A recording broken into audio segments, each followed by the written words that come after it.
Hello friends, welcome back to Anveshana channel. आज हम लोग पढ़ेंगे मूल्यांकन के प्रकार। ठीक है, तो ये जो टॉपिक है ये बहुत इंपॉर्टेंट है। ठीक है, इससे क्वेश्चन हर बार एग्जाम में आता ही है। ठीक है, तो इस टॉपिक को हम लोग पूरे विस्तार से पढ़ेंगे। ठीक है, देखिए मूल्यांकन के प्रकार अगर हम देखेंगे तो मूल्यांकन के बहुत सारे प्रकार है। ठीक है, लेकिन मोस्टली एग्जाम में इन्हीं प्रकारों से क्वेश्चन आते हैं। ठीक है, और ये बहुत ज़्यादा इम्पॉर्टेंट है। ठीक है, तो चलिए देखिए मूल्यांकन के कौन कौन से प्रकार होते हैं। ठीक है, सबसे पहले देखिए निर्माणात्मक या फिर रचनात्मक मूल्यांकन। ठीक है, इसको निर्माणात्मक मूल्यांकन या फिर रचनात्मक मूल्यांकन कहते हैं। ठीक है, नेक्स्ट देखिए योगात्मक मूल्यांकन। ठीक है, संकलात्मक या फिर अंतिम मूल्यांकन कहते हैं। ठीक है, फिर देखिए इसके नाम से आप लोग कंफ्यूज मत कीजिएगा। ठीक है, कभी कभी योगात्मक पूछ लेता है, कभी कभी संकलात्मक पूछ लेता है। ठीक है, तो सब इसी के ही नाम है। ठीक है, फिर देखिए निदात्मक मूल्यांकन। ठीक है, फिर स्थानन मूल्यांकन। ठीक है, तो ये मूल्यांकन के चार प्रकार है। ठीक है, सबसे पहले हम लोग पढ़ेंगे निर्माणात्मक या फिर रचनात्मक मूल्यांकन। ठीक है, इसमें क्या होता है देखिए बच्चों की लगातार ठीक है प्रतिपुष्टि फीडबैक। ठीक है, प्रतिपुष्टि मतलब क्या हो गया फीडबैक के लिए निर्माणात्मक मूल्यांकन सहायक है। ठीक है, इसमें शिक्षक पढ़ाते समय ही यह जांच करता है कि बच्चे अनुभूतियां ठीक है अभिव्यक्तियां और ज्ञान को कितना ग्रहण कर पा रहा है। ठीक है, निर्माणात्मक मूल्यांकन पाठ के बीच बीच में किया जाता है। ठीक है, देखिए इसको अगर हम लोग समझना चाहें तो देखिए सबसे पहले जो टीचर होता है ठीक है वो अपने क्लासरूम में जाता है। ठीक है, उसके बाद फिर बच्चों को कोई भी टॉपिक पढ़ाने से पहले पूर्व ज्ञान बच्चों का मतलब जांचता है। ठीक है, पूर्व ज्ञान से संबंधित क्वेश्चन पूछता है। ठीक है, उसका मूल्यांकन करता है। ठीक है, उसके बाद फिर जो टीचर होता है वो मतलब फिर पढ़ाना स्टार्ट करता है। ठीक है, बस फिर टीचर पढ़ाते पढ़ाते बीच बीच में क्या करता है बच्चों का मूल्यांकन करता है। ठीक है, बच्चों से क्वेश्चन पूछता है। ठीक है, तो वही निर्माणात्मक मूल्यांकन या फिर रचनात्मक मूल्यांकन कहलाता है। ठीक है, ये क्लास चलते समय मूल्यांकन किया जाता है। ठीक है, जब क्लास चल रहा है ठीक है टीचर पढ़ा रही है ठीक है तो बीच बीच में टीचर क्या करती है क्वेश्चन पूछती है बच्चों से। ठीक है, कि ताकि पता चले कि बच्चे मतलब चैप्टर को ठीक है या पाठ को समझ रहे हैं कि नहीं समझ रहे हैं या फिर उन्हें क्या प्रॉब्लम हो रहा है। ठीक है, अगर बीच में अगर टीचर ने क्वेश्चन पूछा ठीक है तो मान लीजिए 5 क्वेश्चन पूछा तो बच्चे नहीं बता पा रहे हैं तो टीचर को लगेगा कि जो मैं पढ़ा रही हूँ ठीक है तो वो मतलब बच्चे नहीं समझ रहे। ठीक है, तो वो क्या करेगी अपने शिक्षण में और सुधार करेगी। ठीक है, फिर और बेहतर तरीके से पढ़ाएगी। ठीक है, तो यही है निर्माणात्मक मूल्यांकन में क्या होता है कि क्लास के चलते समय मूल्यांकन किया जाता है। यहाँ पे देखिए शिक्षण प्रक्रिया शुरू होने से पहले एक शिक्षक को छात्रों का मूल्यांकन करना होता है। ठीक है, तो शिक्षण प्रक्रिया शुरू करने से पहले शिक्षक को क्या करना पड़ता है छात्रों का मूल्यांकन करना पड़ता है। ठीक है, देखिए जिससे वह छात्रों के पूर्व ज्ञान का पता लगाता है। ठीक है, उसके बाद ही वह अपने शिक्षण की शुरुआत करता है। ठीक है, इसके अलावा शिक्षण प्रक्रिया के दौरान भी वह समय समय पर छात्रों का मूल्यांकन करता रहता है। ठीक है, तो जब शिक्षण प्रक्रिया चलती है ठीक है शिक्षण प्रक्रिया के दौरान वह समय समय पर छात्रों का मूल्यांकन करता रहता है। ठीक है, छात्रों से प्रश्न करता रहता है। ठीक है, यह देखने के लिए कि शिक्षण प्रक्रिया कैसी चल रही है। ठीक है, इस तरह के मूल्यांकन से शिक्षक छात्रों के वर्तमान ज्ञान ठीक है मतलब बच्चे कितना सीख रहे हैं। ठीक है, तो वर्तमान ज्ञान व कौशल की जानकारी कर तुरंत अपने शिक्षण प्रक्रिया में सुधार करता है। यही मूल्यांकन रचनात्मक मूल्यांकन कहलाता है। ठीक है, तो आई होप आप लोगों को समझ में आ गया होगा कि रचनात्मक मूल्यांकन क्या होता है। ठीक है, देखिए इसमें शिक्षक के शिक्षण में जो भी कमी होती है वो दूर हो जाती है। ठीक है, तथा शिक्षण प्रक्रिया प्रभावी हो जाता है। ठीक है, देखिए यह शिक्षण प्रक्रिया से पहले ठीक है शिक्षण प्रक्रिया के दौरान चलता है। ठीक है, मतलब जब टीचर पढ़ाता है ठीक है उसी दौरान मूल्यांकन करता है। ठीक है, और इसी मूल्यांकन को रचनात्मक मूल्यांकन कहते हैं। ठीक है, देखिए इसका उद्देश्य शिक्षण की कमियों की जानकारी कर उसमें तुरंत सुधार करना है। ठीक है, तो इसमें मैंने बताया कि कोई टीचर पढ़ा रहा है ठीक है तो पढ़ाते समय क्या करता है टीचर मतलब बच्चों से क्वेश्चन पूछता है। ठीक है, मान लीजिए 5 क्वेश्चन पूछा तो बच्चों ने मतलब उसका आंसर नहीं दिया। ठीक है, मतलब वो बच्चे आंसर नहीं दे पाए। ठीक है, तो इसका मतलब है कि जो टीचर है, ठीक है, वो पढ़ा रहा है, ठीक है, तो उसको बच्चे नहीं समझ पा रहे हैं। ठीक है, तो टीचर क्या करेगा, अपने शिक्षण में सुधार कर लेगा। ठीक है, और इस तरह से बताएगा कि बच्चे तुरंत समझ जाए। ठीक है, इसीलिए यहाँ पे बोला जा रहा है कि कमियों की जानकारी कर वह तुरंत सुधार कर लेता है। यहाँ पे देखिए, इसमें चल रही शिक्षण प्रक्रिया की प्रभाविकता को बढ़ाया जाता है। ठीक है, मतलब इफेक्टनेस को बढ़ाया जाता है। ठीक है, शिक्षण प्रक्रिया को और भी प्रभावित बनाया जाता है। अब हम लोग निर्माणात्मक या फिर रचनात्मक मूल्यांकन की विशेषताएं देखते हैं। ठीक है, इसमें क्या क्या विशेषता है देखिए। निर्माणात्मक मूल्यांकन, जिसे आंतरिक मूल्यांकन भी कहा जाता है। ठीक है, तो आप लोग याद रखिएगा कि निर्माणात्मक मूल्यांकन को, ठीक है, आंतरिक मूल्यांकन भी कहा जाता है। ठीक है, अब देखिए आंतरिक मूल्यांकन क्यों कहा जाता है कि यहाँ पर मतलब टीचर ही खुद बच्चों का मूल्यांकन करता है। यहाँ पे देखिए जो एग्जाम होते हैं, ठीक है, वो मतलब 100 मार्क्स का एग्जाम होता है। ठीक है, तो उसमें 70 मार्क्स एक्सटर्नल एग्जाम होता है। ठीक है, और 30 मार्क्स क्या होता है, इंटरनल एग्जाम होता है। ठीक है, तो देखिए यहाँ पे इंटरनल को इंटरनल क्यों कहा जाता है, क्योंकि आपका जो टीचर है, ठीक है, आपको जो टीचर पढ़ा रहे हैं, ठीक है, वही टीचर क्या करेंगे, क्वेश्चन सेट करेंगे। ठीक है, वही एग्जाम लेंगे। ठीक है, वही कॉपी चेक करेंगे। ठीक है, तो यहाँ क्या हो रहा है, ऑन गोइंग प्रोसेस में टीचर ही आपका मूल्यांकन करता है। ठीक है, इसी वजह से इसे इंटरनल मतलब आंतरिक मूल्यांकन कहते हैं। ठीक है, तो आई होप आप लोगों को समझ में आ गया होगा कि जो निर्माणात्मक मूल्यांकन है, ठीक है, इसे आंतरिक मूल्यांकन, ठीक है, आंतरिक मूल्यांकन भी कहा जाता है। आगे देखिए, शैक्षिक कार्यक्रमों के सुधार में उपयोग किया जाता है। ठीक है, शैक्षिक कार्यक्रमों में क्या किया जाता है, सुधार किया जाता है। ठीक है, तो देखिए हम लोग मतलब टीचर फीडबैक क्यों लेता है, ठीक है, ताकि वो उसमें सुधार कर सके। ठीक है, कि बच्चे अगर आंसर नहीं बता पा रहे, ठीक है, तो उसको और भी अच्छे से एक्सप्लेन करे। ठीक है, एक कार्यक्रम के मूल्य को देखने के लिए उपयोग किया जाता है। ठीक है, तो जो कार्यक्रम है, ठीक है, शिक्षण का कार्यक्रम है, ठीक है, उसका मूल्य देखने के लिए भी उपयोग किया जाता है। ठीक है, फिर आगे देखिए, यह प्रक्रिया पर केंद्रित होती है। ठीक है, यह प्रक्रिया पे फोकस किया जाता है। ठीक है, मतलब शिक्षण प्रक्रिया चल रही है, ठीक है, तो उस पे केंद्रित है। ठीक है, तो इसीलिए मैंने यहाँ पे लिखा है कि यह प्रक्रिया के ऊपर फोकस करने वाला है। ठीक है, ऑन गोइंग प्रोसेस होता है। ठीक है, फिर आगे देखिए, कम समय में समझने और प्रदर्शन में सुधार करता है। ठीक है, तो ये क्या करता है, कम समय में समझने और प्रदर्शन में सुधार करता है। ठीक है, मतलब टीचर क्या करता है, इम्प्रूव करता है और अपने परफॉर्मेंस में क्या करता है, सुधार करता है। फिर आगे देखिए, विशिष्ट त्रुटियों को भी परिभाषित करता है। ठीक है, जिन्हें ठीक करने की आवश्यकता है। ठीक है, जो मतलब विशिष्ट त्रुटियों मतलब क्या हो गया कि जो भी प्रॉब्लम आ रहा है, ठीक है, उसको क्या करता है, परिभाषित करता है। ठीक है, उसके बाद फिर शिक्षक क्या करता है, उसको ठीक करने की उसको आवश्यकता है। ठीक है, तो विशिष्ट त्रुटियों को परिभाषित करता है। ठीक है, और जिसे ठीक करने की आवश्यकता है। ठीक है, नेक्स्ट देखिए, मूल्यांकन निर्देशों और उपायों को अधिक प्रभावी बनाने के लिए जानकारी प्रदान करता है। ठीक है, तो ये जो मूल्यांकन है, ठीक है, तो मूल्यांकन के द्वारा टीचर क्या करता है, उसके पास बहुत सारा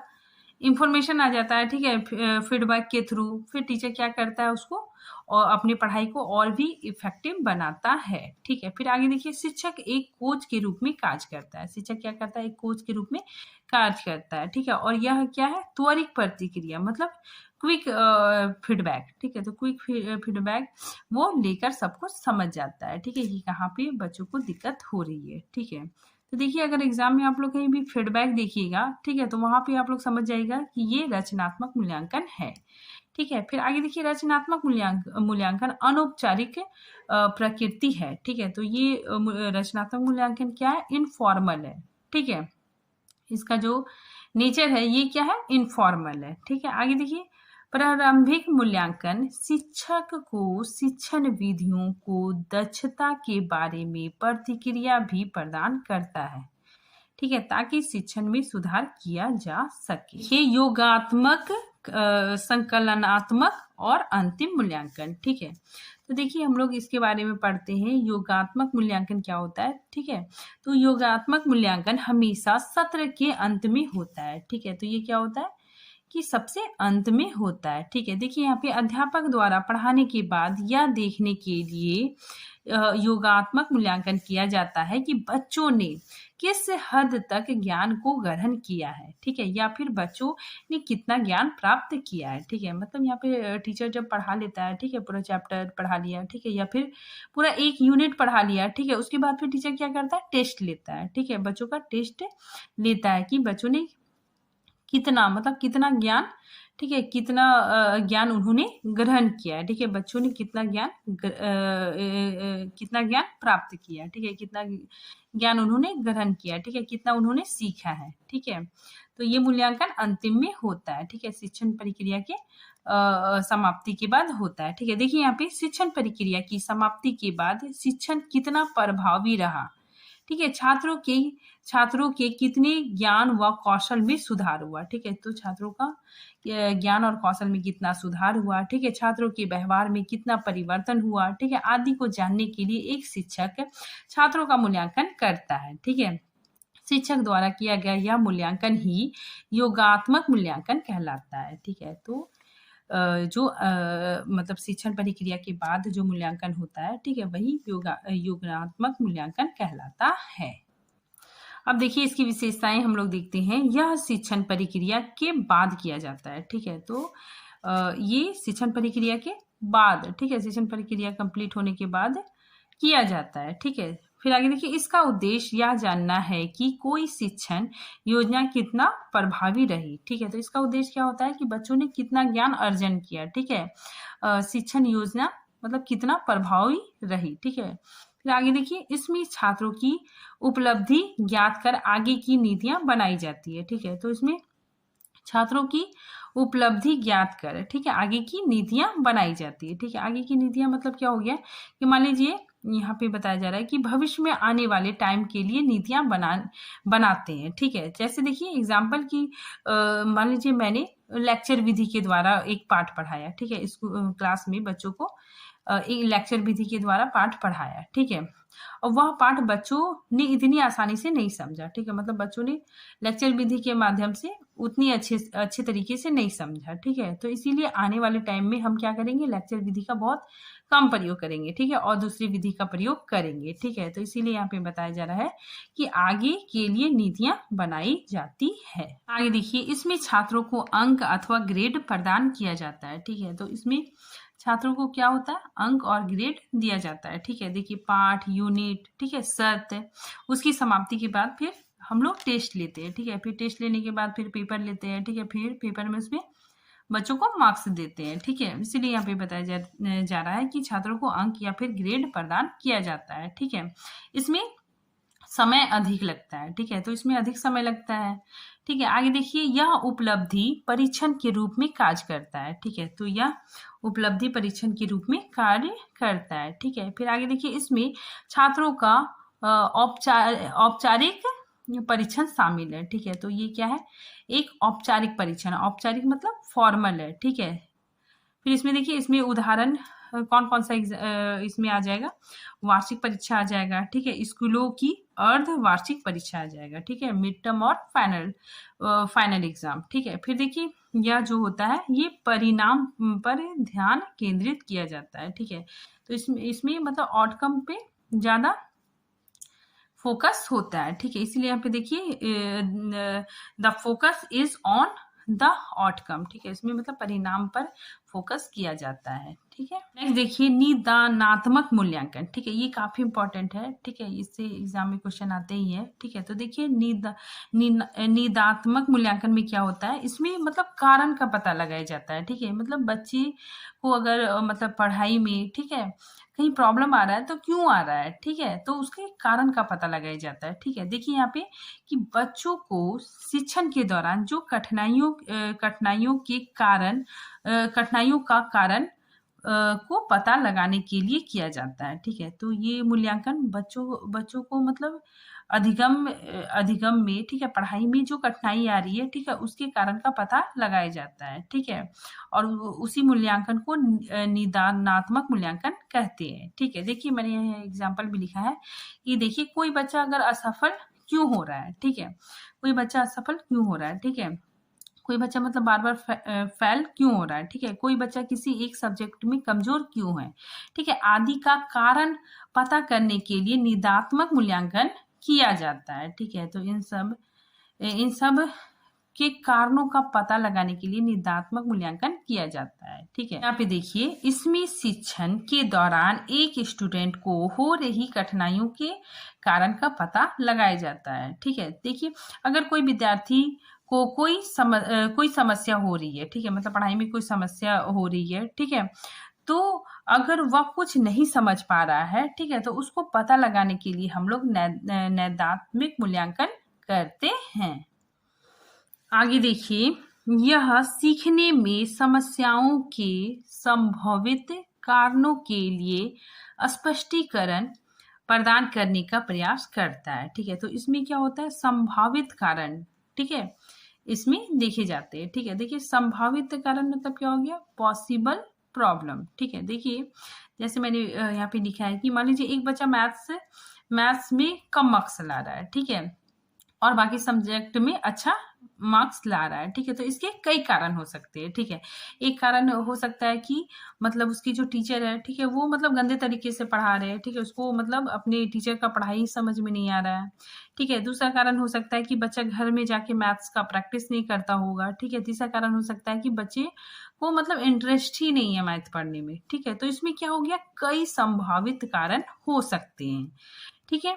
तो फिर नेक्स्ट देखिए यह परीक्षण अधिक व्यापक और विस्तृत होता है, ठीक है। तो ये याद रखिएगा आप लोग कि निदात्मक मूल्यांकन, ठीक है, ये अधिक व्यापक भी होता है और ये अधिक विस्तृत होता है, ठीक है, और इसमें संभावित कारण पाए जाते हैं। आगे देखिए स्थानन मूल्यांकन क्या होता है, इसमें मतलब पूर्व ज्ञान जांचने के लिए, ठीक है, पूर्व ज्ञान जांचने के लिए जो टीचर क्वेश्चन पूछता है, ठीक है, वही मूल्यांकन स्थानन मूल्यांकन कहलाता है, ठीक है। देखिए यहाँ पे टीचिंग प्रोसेस से पहले, ठीक है, पूर्व ज्ञान जांचने के लिए, ठीक है। देखिए यहाँ पे बच्चों का किसी भी चीज के बारे में कितना जानते हैं, ठीक है, बच्चे मतलब कोई भी चीज के बारे में कितना जानते हैं, ठीक है। पाठ को शुरू करने से पहले बच्चों का प्रीवियस नॉलेज, ठीक है, टेस्ट करने के लिए जो मूल्यांकन किया जाता है वह स्थानन मूल्यांकन कहलाता है, ठीक है। फिर आगे देखिए स्थानन मूल्यांकन का उद्देश्य किसी कोर्स या विषय के लिए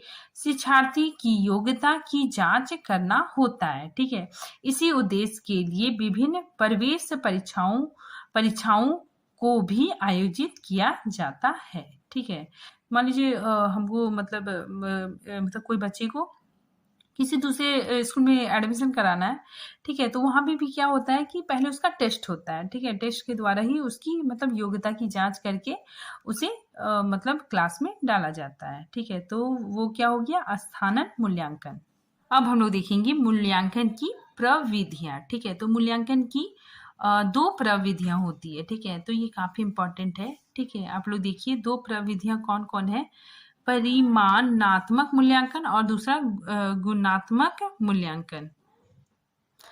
परिमाणात्मक मूल्यांकन में क्या होता है, ये नॉलेज को मापता है, ठीक है, बच्चे के नॉलेज का मापन करता है, ठीक है। और दूसरा क्या हो गया, गुणात्मक मूल्यांकन, इसमें क्या होता है कि गुणों को, ठीक है, गुणों को मापा जाता है, ठीक है। फिर देखिए इसमें परिमाणात्मक मूल्यांकन को 3 भागों में विभाजित किया जाता है, ठीक है। कौन कौन, देखिए मौखिक परीक्षा, ठीक है, दूसरा लिखित परीक्षा, ठीक है, तीसरा प्रायोगिक परीक्षा, ठीक है। सबसे पहले हम लोग देखते हैं मौखिक परीक्षा। मौखिक परीक्षा क्या होता है, देखिए मौखिक परीक्षा का प्रारंभ गेलेडाइडस ने प्रारंभ किया था, ठीक है। तो मौखिक परीक्षा का प्रारंभ किसने किया था, गेलेडाइडस, ठीक है, याद रखिएगा आप लोग, ठीक है। फिर आगे देखिए इसे महत्वपूर्ण योगदान, ठीक है, या फिर आगे बढ़ाने का काम किसने किया था, सुकरात ने किया था, ठीक है। मतलब मौखिक परीक्षा का प्रारंभ गिलेडाइड ने किया था, लेकिन सुकरात ने इसे आगे बढ़ाया, ठीक है, सुकरात ने इसमें महत्वपूर्ण योगदान दिया, ठीक है। फिर आगे देखिए, यह प्रविधि मुख्यतः व्यक्तित्व होती है। ठीक है। इसमें छात्र से मौखिक रूप से प्रश्न करके, ठीक है, उसके ज्ञान, अभिव्यक्ति की क्षमता और उसके आत्मविश्वास को परखा जाता है। ठीक है। आगे देखिए, लिखित परीक्षा। लिखित परीक्षा क्या होता है कि वर्तमान समय में लिखित परीक्षाओं के माध्यम से मूल्यांकन का प्रचलन अधिक है। ठीक है। तो लिखित परीक्षा के माध्यम से ही मूल्यांकन अधिक प्रचलित है।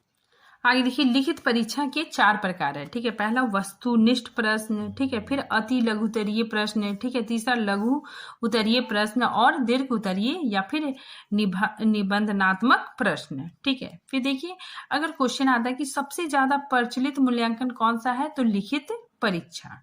ठीक है। तो ये आप लोग याद रखिएगा। ठीक है। फिर नेक्स्ट देखिए, प्रायोगिक परीक्षा। प्रायोगिक परीक्षा क्या होता है, देखिए, मूल्यांकन में प्रयोग विधि का महत्वपूर्ण स्थान है। ठीक है। तो प्रयोग विधि मतलब कुछ करके सीखना। ठीक है। बच्चे मतलब करके सीखेंगे। ठीक है। तो देखिए, शिक्षा का उद्देश्य ही है कि कुछ करके सीखना। ठीक है। तो प्रायोगिक परीक्षा में क्या होता है कि करके सीखा जाता है। ठीक है। फिर आगे देखिए, प्रायोगिक मूल्यांकन को 2 भागों में बांटा जाता है। ठीक है। पहला आंतरिक प्रयोग।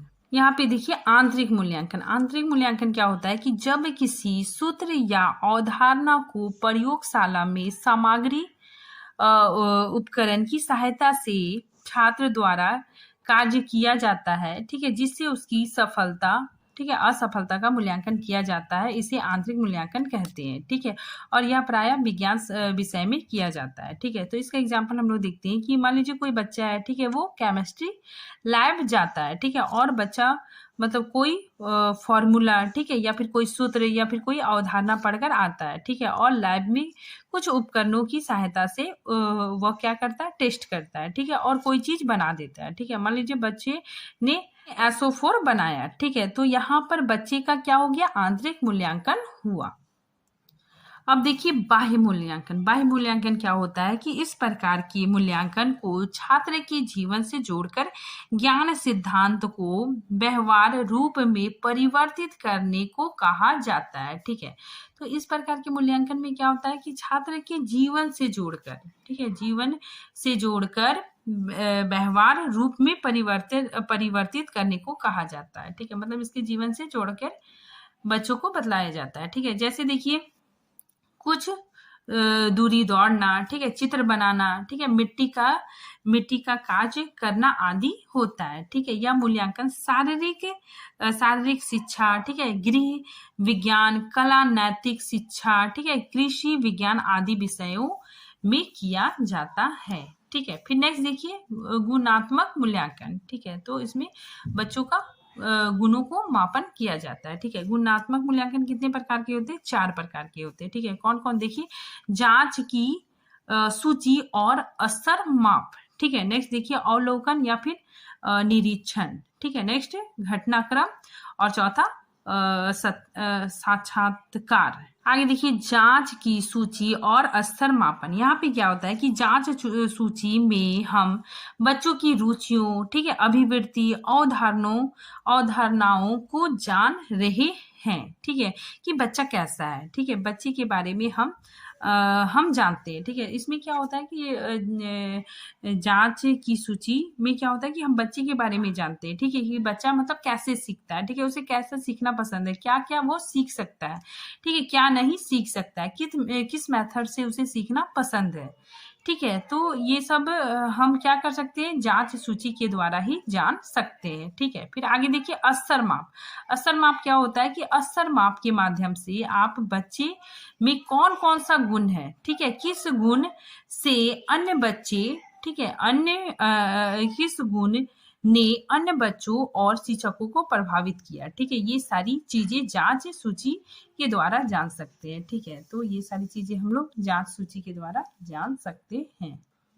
आगे देखिए अवलोकन या फिर निरीक्षण। ठीक है, अवलोकन और निरीक्षण क्या होता है? देखिए किसी व्यक्ति का समूह के दैनिक व्यवहार को सुनिश्चित अवधि के लिए देखना, ठीक है, और उस अवधि के दौरान पाए गए व्यवहार के कुछ निश्चित और वस्तुनिष्ठ रूपों की उपस्थिति को दर्ज करना अवलोकन कहलाता है। ठीक है, अवलोकन मतलब क्या होता है कि मान लीजिए कोई व्यक्ति है, ठीक है, उसका जो दैनिक व्यवहार है, ठीक है, वो दैनिक व्यवहार है, ठीक है, उसका हम लोग क्या करते हैं? अवलोकन करते हैं। ठीक है, देखिए यहाँ पे मैंने अवलोकन का मतलब भी लिखा है कि किसी व्यक्ति के दैनिक जीवन का, ठीक है, या उसके व्यवहारों, ठीक है, प्रगति आदि का अवलोकन करना। ठीक है, उसके दैनिक जीवन, ठीक है, या फिर उसके व्यवहारों, ठीक है, प्रगति आदि का अवलोकन करना। ठीक है, फिर देखिए अवलोकन को व्यवस्थित करने के लिए अवलोकनकर्ता चेकलिस्ट, अवलोकन चार्ट, मापनी परीक्षण आदि उपकरणों का प्रयोग कर सकता है। ये देखिए घटनावृत्त, यहाँ पे क्या होता है? यह शिक्षार्थी के जीवन की सार्थक घटना, ठीक है, विवरण क्रिया हो सकता है। ठीक है, या कोई ऐसी घटना जो अवलोकन करने वालों की दृष्टि में शिक्षार्थी के लिए महत्वपूर्ण या शिक्षक के द्वारा संकलित विभिन्न परिस्थितियों में घटना शिक्षार्थी का वास्तविक व्यवहार हो सकता है। ठीक है, तो इसमें क्या होता है कि शिक्षार्थी के जीवन के सार्थक घटना का विवरण हो सकता है। ये साक्षात्कार, साक्षात्कार क्या होता है? देखिए साक्षात्कार क्या होता है? इंटरव्यू। ठीक है, देखिए साक्षात्कार में व्यक्तियों को आमने सामने बैठकर विभिन्न प्रकार के प्रश्न पूछे जाते हैं। ठीक है, जिसके आधार पर उनकी योग्यता का मूल्यांकन किया जाता है। ठीक है, शिक्षा के क्षेत्र में छात्रों की शैक्षिक उपलब्धि का मापन करने के लिए जाने वाले साक्षात्कार को मौखिकी के नाम से भी जाना जाता है। ठीक है, तो साक्षात्कार क्या होता है? इसमें मतलब आमने सामने बैठकर विभिन्न प्रकार के प्रश्न पूछे जाते हैं। ठीक है, और उसके योग्यता का मूल्यांकन किया जाता है। ठीक है, तो आज ये टॉपिक यहीं पे खत्म होता है। ठीक है, मिलते हैं नेक्स्ट टॉपिक के साथ, तब तक के लिए थैंक यू।